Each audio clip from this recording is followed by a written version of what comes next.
Properties of ethanol के बाद अब हम पढ़ेंगे प्रॉपर्टीज ऑफ इथेनॉइक एसिड। जो इथेनॉइक एसिड है, ऑइक से ही समझ में आ गया, ये एक कार्बोक्सिलिक ग्रुप का मेंबर है।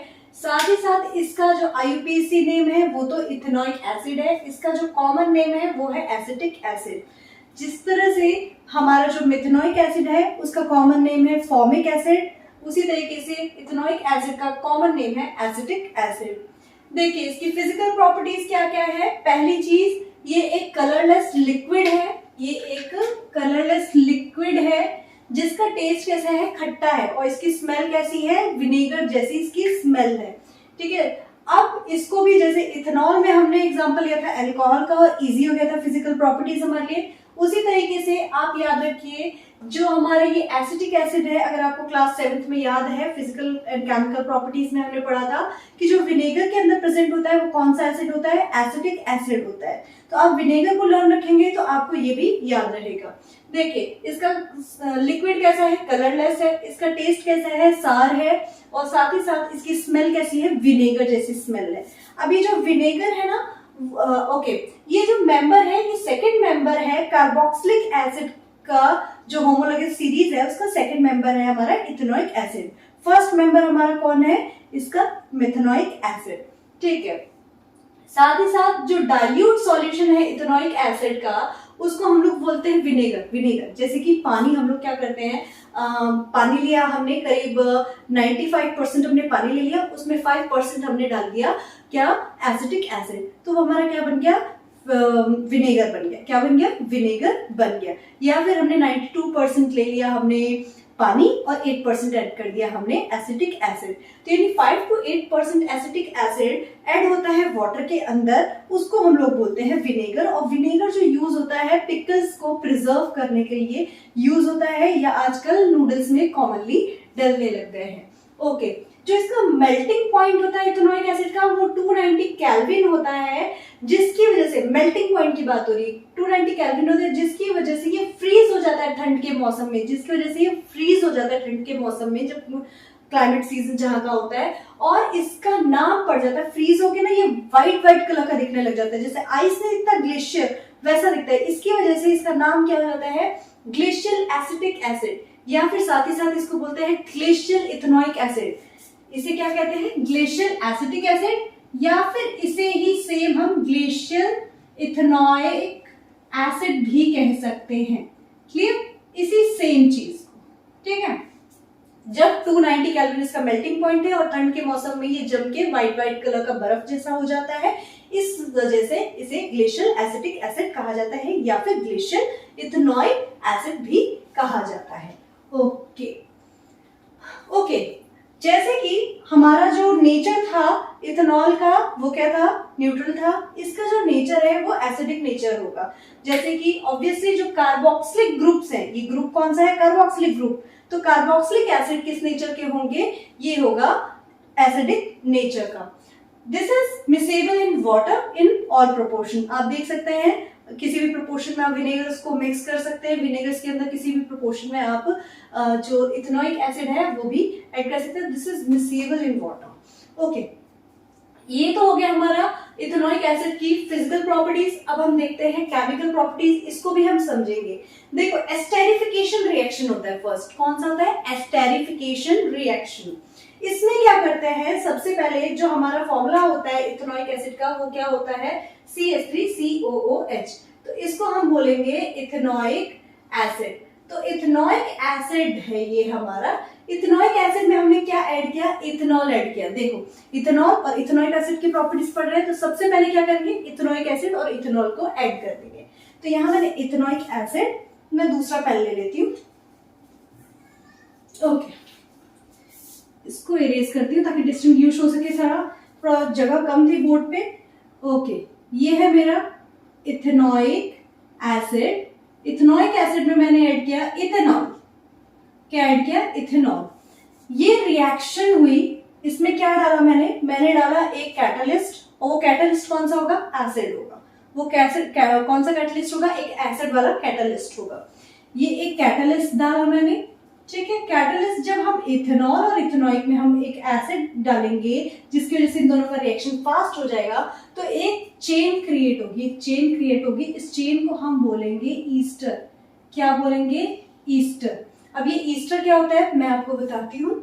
ये एक ईस्टर बनेगा, Easter CH3 C double bond O CH2 CH3, या इसको सिंपली हम बोल सकते हैं, यहाँ पे जो मैंने लिखा है इसको भी अगर हम सारे कार्बन और सारे हाइड्रोजन को एक जगह लेना चाहे तो CH3, ये देखो CH3 COO CH, ये दोनों C2 और H5, इसको हम बोल सकते हैं। ठीक है, ये है ईस्टर और साथ में बाहर निकल जाता है पानी। देखो सिंपल से समझने का तरीका क्या है, जब इथेनॉइक और इथेनॉल दोनों को ऐड किया जाता है और उसमें डाला जाता है कैटलिस्ट एसिड, एक कैटलिस्ट जो कि एसिड है, साथ ही साथ में उसके क्या मिल जाता है, वाटर बाहर निकल जाता है। साथ में क्या होता है, वाटर, ऐसा करने से क्या होता है, वाटर बाहर निकल जाता है और जो बाकी एक चेन बनती है ना, वो होती है हमारी ईस्टर।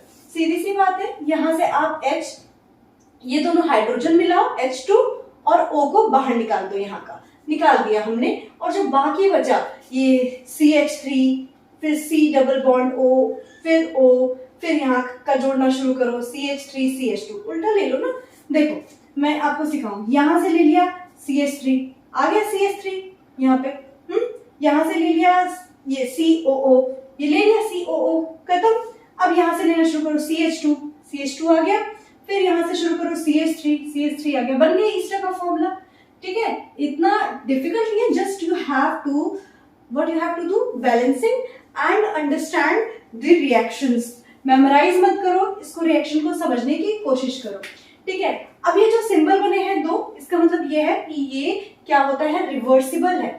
जब इथेनॉइक और इथेनॉल को ऐड करते हैं तो हमें ईस्टर मिलता है, लेकिन ईस्टर से दोबारा क्या है, हमें जो हमारा कार्बोक्सिलिक और जो हमारा अल्कोहलिक है वो वापस मिल जाता है। किस तरीके से वो देखते हैं, रिवर्सिबल है, इसका मीनिंग ये हुआ।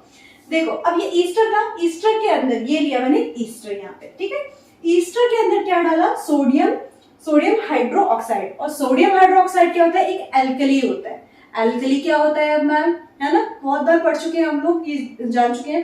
एल्कली क्या है, एक बेस है जो कि पानी में घुल जाता है, उसको एल्कली बोलते हैं। NaOH सोडियम हाइड्रोक्साइड हमने ईस्टर में मिलाया है, ध्यान दो, ईस्टर में जब हमने NaOH डाला है तो हमें फिर से वापस मिल गया इथेनॉल। हमें क्या मिल गया, इथेनॉल वापस मिल गया एज इट इज। और अगर आप नोटिस करो तो यहाँ पे मुझे ये H की जगह Na आ गया, यहाँ पे मुझे कौन मिल गया, सोडियम। यहाँ पे मुझे क्या मिल गया, सोडियम, Na की वजह से सोडियम, ये क्या था, एसीटेट, क्या मिल गया, sodium acetate. Clear, just give me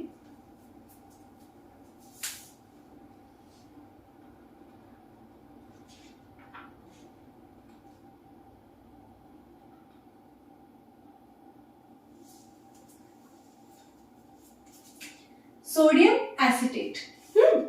okay, तो आपने नोटिस किया इथेनॉल भी मिल गया मुझे वापस, और एसीटेट को क्या बोलते हैं, हमारा एसीटेट क्या था भाई, एक कार्बोक्सिलिक ग्रुप है, बताया था आपको।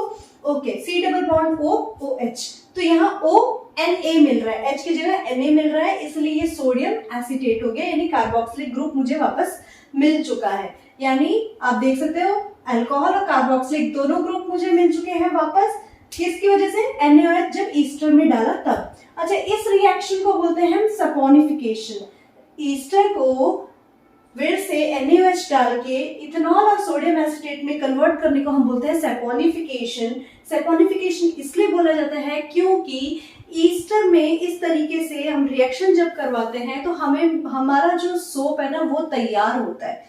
क्या तैयार होता है, सोप तैयार होता है। और सोप क्या होता है, बेसिकली अगर मैं बोलूं तो सोप होता है सोडियम और पोटेशियम की एक बहुत ही लंबी सी चेन होती है। ठीक है, बहुत ही लंबी सी एक चेन होती है, हाइड्रो चेन होती है, हाइड्रोकार्बन की चेन होती है, सॉरी हाइड्रो चेन नहीं, हाइड्रोकार्बन की बहुत बड़ी सी एक चेन होती है पोटेशियम और सोडियम की।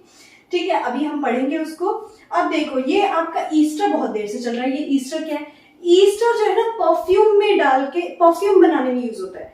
ईस्टर हमारा परफ्यूम बनाने में यूज होता है और आपने देखा होगा इसकी स्मेल कैसी होती है, स्वीट स्मेल सी होती है, कुछ स्वीट टाइप की स्मेल होती है, इसकी अच्छी सी स्मेल होती है, इसलिए परफ्यूम बनाने में हम इसका यूज करते हैं। क्लियर? ओके, ईस्टर समझ में आ गया।